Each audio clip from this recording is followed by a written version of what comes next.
अस्सलाम वालेकुम नाज़रीन, मैं हूं आसिम खान और आप देख रहे हैं BBN चैनल। आइए देखते हैं आज की टॉप 10 न्यूज़। ईरान ने इजराइल के न्यूक्लियर साइट के करीब इलाकों पर मिसाइल हमले करते हुए सख्त पैगाम दिया है, जिससे जंग में तेज इजाफा देखने को मिल रहा है। रिपोर्ट्स के मुताबिक IRGC ने दावा किया है कि डिमोना और अराद के इलाके निशाना बनाए गए, जहां 100 से ज़ायद लोग जख्मी या मारे गए और काफ़ी हद तक नुकसान भी हुआ है।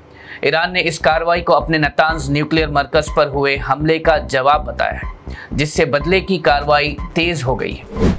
ईरान ने अमेरिकी सदर डोनाल्ड ट्रंप की तरफ से पावर प्लांट्स तबाह करने की धमकी पर सख्त रिएक्शन देते हुए वार्निंग दी कि अगर उनके एनर्जी इंफ्रास्ट्रक्चर को निशाना बनाया गया तो वो पूरे रीजन में अमेरिका और उसके अलाइज के अहम इंफ्रास्ट्रक्चर पर जवाबी हमले करेंगे। ट्रंप ने ईरान को स्ट्रेट ऑफ हॉर्मस खोलने के लिए अल्टीमेटम भी दिया, जिससे टेंशन मजीद बढ़ गई है, जबकि ईरान ने वाज़े तौर पर ऐलान किया है कि स्ट्रेट ऑफ हॉर्मस तमाम मुल्कों के लिए खुला है, लेकिन दुश्मन से जुड़े जहाज़ों को गुजरने की इजाज़त नहीं मिलेगी और किसी भी हमले की सूरत हाल में सख्त जवाब दिया जाएगा। ईरान के हमलों ने मिडिल ईस्ट में यूनाइटेड स्टेट्स के मिलिट्री बेसिस और डिफेंस इंफ्रास्ट्रक्चर को सीधा निशाना बनाकर भारी तबाही मचाई है, जहां रिपोर्ट्स के मुताबिक चंद ही हफ्तों में अमेरिकी मिलिट्री बेसिस और डिफेंस इंफ्रास्ट्रक्चर को $800 मिलियन से ज़्यादा का नुकसान हुआ है। ईरान की जानिब से ये हमले high value radar systems, air defence networks और स्ट्रैटेजिक बेसिस पर किए गए, जिससे अमेरिका की ऑपरेशनल कैपेबिलिटी भी काफ़ी हद तक मुतासिर हुई है। एक्सपर्ट्स के मुताबिक ये हमले दिखाते हैं कि ईरान की रिटेलिएशन स्ट्रैटेजी काफ़ी टारगेटेड और पावरफुल है, और अगर ये तनाज़ा जारी रहा तो अमेरिका के मिलिट्री नुकसानात और ज़्यादा बढ़ सकते हैं।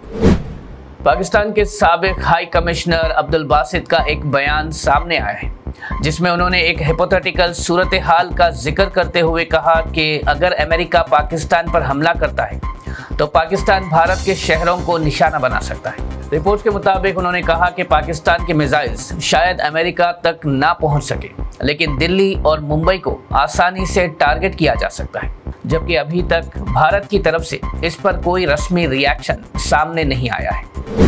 Leader of opposition Rahul Gandhi ने महंगाई और मईशत के हवाले से हुकूमत पर तनकीद करते हुए कहा कि रुपये की गिरावट और इंडस्ट्रियल फ्यूल की बढ़ती कीमतें आने वाले दिनों में महंगाई के बढ़ने का वाज़े इशारा है। उन्होंने कहा कि हुकूमत इस सूरत हाल को नॉर्मल बता रही है, लेकिन हकीकत में प्रोडक्शन और ट्रांसपोर्ट के खर्चे बढ़ेंगे, MSMEs को शदीद नुकसान होगा और रोज़मर्रा की चीज़ों की कीमतें भी ऊपर जाएगी। भारत की मरकज़ी हुकूमत ने डोमेस्टिक फ़्लाइट्स के एयर फेयर पर लगाई गई टेम्पररी कैप को 23 मार्च से हटाने का फैसला किया है, जिससे अब एयरलाइंस को अपनी मर्जी से टिकट प्राइसेस तय करने की इजाज़त मिल जाएगी। ये कैप दिसंबर 2025 में फ़्लाइट डिसरप्शंस और अचानक बढ़ती कीमतों को कंट्रोल करने के लिए लगाई गई थी, लेकिन अब एविएशन सेक्टर में स्टेबिलिटी आने के बाद इसे हटा दिया गया है। इस फैसले के बाद एक्सपर्ट्स का कहना है कि एयरलाइंस अपने बढ़ते ऑपरेशनल खर्च, खासकर फ्यूल प्राइसेस के इजाफे को देखते हुए फेयर्स बढ़ा सकती है, जिससे आने वाले दिनों में हवाई सफ़र महंगा होने का इम्कान है। तेलंगाना हुकूमत ने लर्नर लाइसेंस हासिल करने के प्रोसेस को सख्त बनाने का फैसला किया है, जिसमें अब एप्लीकेंट्स के लिए online road safety test pass करना लाजिम होगा। अब इस नए निज़ाम के बाद लर्नर लाइसेंस लेना पहले जैसा आसान नहीं रहेगा। रिपोर्ट्स के मुताबिक ये नया सिस्टम डिजिटल तौर पर इम्प्लीमेंट किया जाएगा, जहां एप्लीकेंट्स को सारथी पोर्टल के ज़रिए टेस्ट देना होगा। हुकूमत का कहना है कि इस कदम का असल मकसद रोड एक्सीडेंट्स को कम करना है, क्योंकि अक्सर हादसा ट्रैफिक रूल्स की कमी या लापरवाही की वजह से होते हैं। अथॉरिटीज़ का मानना है कि इससे नए ड्राइवर्स ज़्यादा जिम्मेदार बनेंगे और सड़कों पर सेफ्टी में बेहतरी आएगी।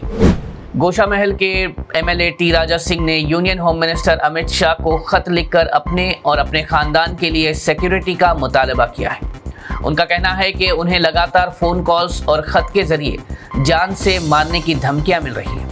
उन्होंने इल्ज़ाम लगाया कि पुलिस में कई मरतबा शिकायत देने के बावजूद कोई मुनासिब एक्शन नहीं लिया गया, जिसकी वजह से उनके घर वालों की हिफाजत भी खतरे में पड़ गई है। उनका कहना है कि धमकियां अब सिर्फ उन तक महदूद नहीं रही, बल्कि उनके ख़ानदान को भी निशाना बनाया जा रहा है, और उन्होंने इस मामले की मुकम्मल तहकीकात और ज़िम्मेदारों के खिलाफ सख्त कार्रवाई का मुतालबा भी किया है। IMD हैदराबाद ने शहर के लिए 2 दिन तक थंडरस्टॉर्म और बारिश की वार्निंग देते हुए येलो अलर्ट जारी किया है, जिसमें कहा गया है कि हैदराबाद और उसके आसपास के इलाकों में अचानक बादल, बिजली और तेज हवाओं के साथ हल्की और या दरमियानी बारिश हो सकती है। इस तब्दीली की वजह से गर्मी में हल्की सी कमी भी देखने को मिलेगी। अथॉरिटीज़ ने अवाम को मशवरा दिया है कि बिजली के दौरान खुली जगहों और दरख्तों के नीचे खड़े होने से परहेज करें और सफ़र के दौरान भी एहतियात बरतें। तेलंगाना के जगतियाल में ईद से पहले ईदगाह गिराए जाने के वाक़े पर तनाव बढ़ गया है और इलाके में बेचैनी का माहौल है। रिपोर्ट के मुताबिक नरसिम्हापल्ली गांव में ईदगाह को नुकसान पहुंचाया गया, जबकि पुलिस पर इल्ज़ाम है कि उन्होंने मुसलमानों को नमाज से रोका और रास्ता भी बंद किया।